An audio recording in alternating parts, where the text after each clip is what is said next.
Hello बच्चों, आज हम लोग एक मोस्ट इम्पॉर्टेंट टॉपिक करने जा रहे हैं। कई सारे बच्चों ने कहा था कि सर पैकिंग नहीं समझ में आ रहा है, सॉलिड स्टेट का 3D पैकिंग नहीं आ रहा है। तो आज मैं 3D की पैकिंग आपको समझा रहा हूँ। बेहद आसान तरीके से आप समझ जाओगे कि कैसे हमें 3D की पैकिंग बनानी है, कैसे 2D की पैकिंग बनानी है। ये एक इम्पॉर्टेंट टॉपिक है क्योंकि यहाँ से हमें टेट्राहेड्रल और ऑक्टाहेड्रल वायर्स के बारे में पता चलता है और उससे कई सारे न्यूमेरिकल्स हमारे एग्ज़ाम में आते हैं। बेटा, अगर आप लाइव क्लास लेना चाहते हैं केमिस्ट्री की तो जूम ऐप पे चल रही है। बहुत सारे बच्चे जुड़ रहे हैं, बहुत सारे बच्चे जुड़े हुए हैं। बहुत स्मूथ क्लास चल रही है। 1.5 घंटे पर डे क्लास चल रही है जूम ऐप पे क्लास 12th के लिए। 1 घंटे चल रही है क्लास 11th के लिए। तो आप किसी भी क्लास में 12th में 11th में केमिस्ट्री को ईजी वे में समझना चाहते हैं, ईजीएस्ट वे में केमिस्ट्री को समझना चाहते हैं, अच्छा नंबर पाना चाहते हैं, तो आप हमसे लाइव क्लास में जुड़िए जूम ऐप पे। हमें हमारे मोबाइल नंबर 9451828200 पे कांटेक्ट करिए और जूम ऐप पे एक नॉमिनल सी फीस दे के आप लाइव क्लास ले सकते हैं। और कोई भी अगर किसी खास टॉपिक में दिक्कत आ रही है, किसी ऐसे टॉपिक में दिक्कत आ रही है जिसको लग रहा है कि आप नहीं समझ पा रहे हो, तो आप मुझे बताओगे, मैसेज करके बताओगे, तो मैं आपको यूट्यूब पे भी उससे रिलेटेड वीडियो देता रहूँगा। एक्चुअली मैं जूम ऐप पे क्लास 12th का 1.5 घंटे का क्लास 11th का 1 घंटे का क्लास, फिर स्कूल की कुछ क्लासेज होती हैं, तो इतना ज़्यादा टाइम जा रहा है कि मुझे उतना टाइम नहीं मिल पा रहा है यूट्यूब पे आने के लिए। फिर भी मैं कोशिश कर रहा हूँ कि जिस टॉपिक में बच्चों को ज़्यादा दिक्कत हो रही है उस टॉपिक को मैं ज़रूर से ज़रूर बताऊँ यहाँ पे। तो चलिए अपने टॉपिक पे चलते हैं। हमारा आज का टॉपिक है पैकिंग। हम लोग पढ़ेंगे क्लोज पैकिंग। अब क्लोज पैकिंग जब पढ़ेंगे सॉलिड स्टेट में, तो इसमें क्या करना है, हमें 3 टाइप की पैकिंग पढ़ना है। एक 1D में पढ़ना है, एक 2D में पढ़ना है और एक 3D में पढ़ना है। तो अगर हम पैकिंग इन 1D पढ़ें, packing in close packing in 1D, packing in 1D, हम लोग पढ़ रहे हैं क्लोज पैकिंग इन 1D। तो ये तो बेहद आसान होता है, इसको सभी बच्चे समझ चुके होंगे। लेकिन आपको इनिशिएट करना है, 2D 3D पे जाना है, तो इसको समझ के ही चलना पड़ेगा।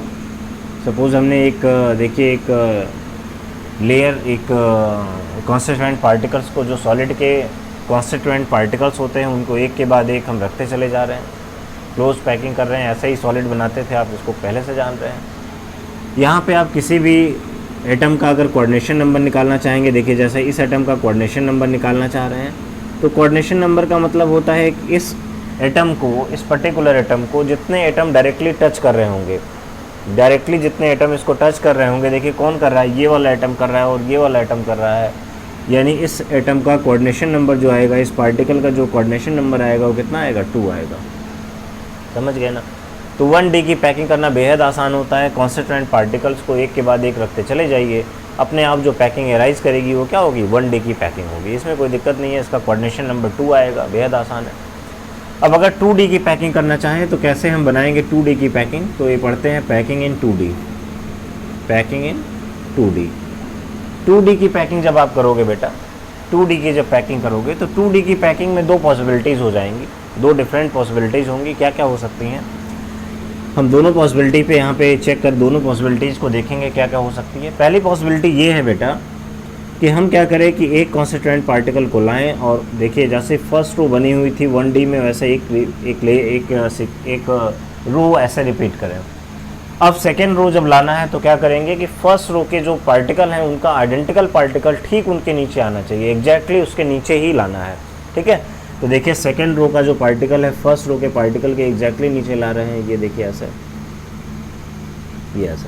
देखिए थर्ड रो का लेयर जो है सेकेंड रो के लेयर के ठीक एग्जैक्टली नीचे ला रहे हैं, ये देखिए ऐसे।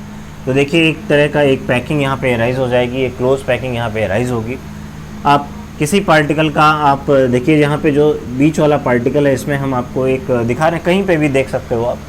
इस वाले पार्टिकल पे हम केवल कॉर्नर्स के पार्टिकल को ऐसे छोड़ के देखते हैं कि बीच वाले किसी पार्टिकल को, मतलब इस साइड से या इस साइड से पार्टिकल को चेक करते हैं कि उसका कोऑर्डिनेशन नंबर क्या आएगा और उसमें जो पैकिंग एराइज हो रही है वो किस तरह की पैकिंग एराइज करेगी। तो आप यहाँ पे देखोगे बेटा, इस पार्टिकल में देखोगे तो देखो यहाँ पे इस पार्टिकल को डायरेक्टली ये वाला पार्टिकल टच कर रहा है, ये वाला, इसको हम कलर कर देते हैं जिस पार्टिकल को देखने की बात कर रहे हैं।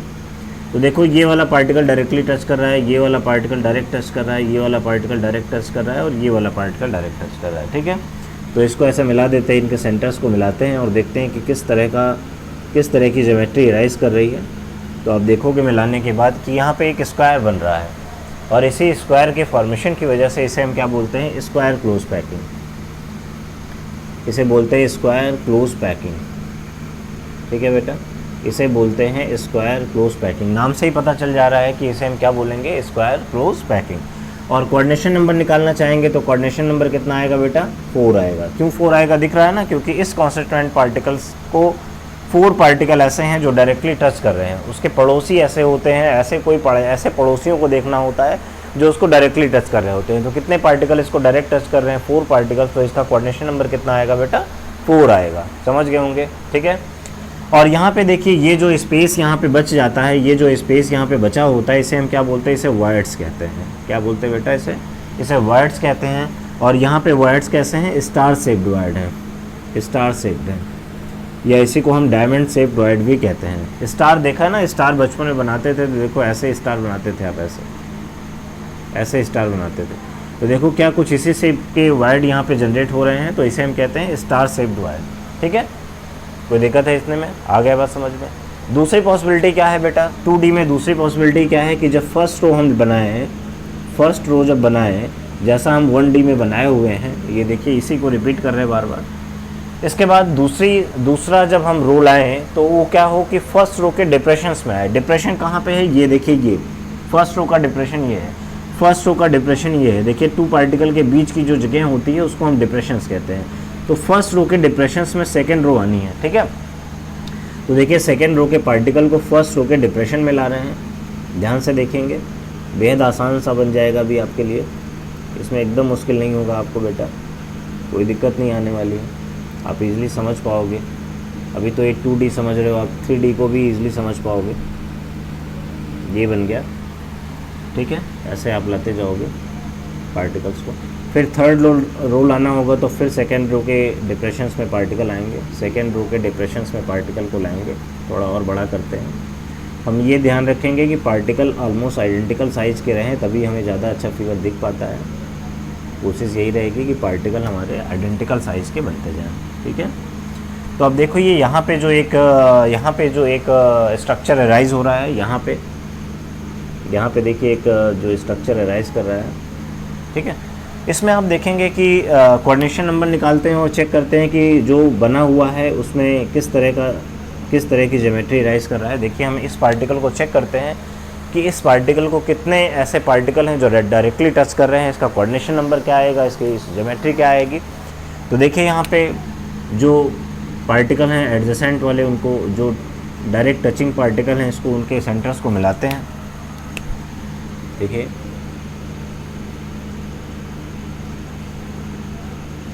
देख रहे होंगे कैसे ज्योमेट्री राइज कर रही है बेटा, कैसे ज्योमेट्री राइज कर रही है, हेक्सागोनल। तो इसे हम बोलते हैं हेक्सागोनल क्लोज पैकिंग। क्या बोलेंगे, हेक्सागोनल क्लोज पैकिंग। एकदम आसान लग रही होगी, जैसा स्ट्रक्चर अराइज हो रहा है उसके अकॉर्डिंग नेम दे रहे हैं, तो कोई दिक्कत ही नहीं है। इसे क्या बोलेंगे, हेक्सागोनल क्लोज पैकिंग, ठीक है। तो ये हो गई हेक्सागोनल क्लोज पैकिंग। और कोऑर्डिनेशन नंबर कितना आएगा बेटा, कोऑर्डिनेशन नंबर निकालना चाहोगे तो कितना आ जाएगा, बोलो कितना आएगा, काउंट कर लो, 1 2 3 4 5 6। आप नंबर दे सकते हो, देखो 1 2 3 4 5 6। कोऑर्डिनेशन नंबर कितना आ गया, 6 आ गया, ठीक है।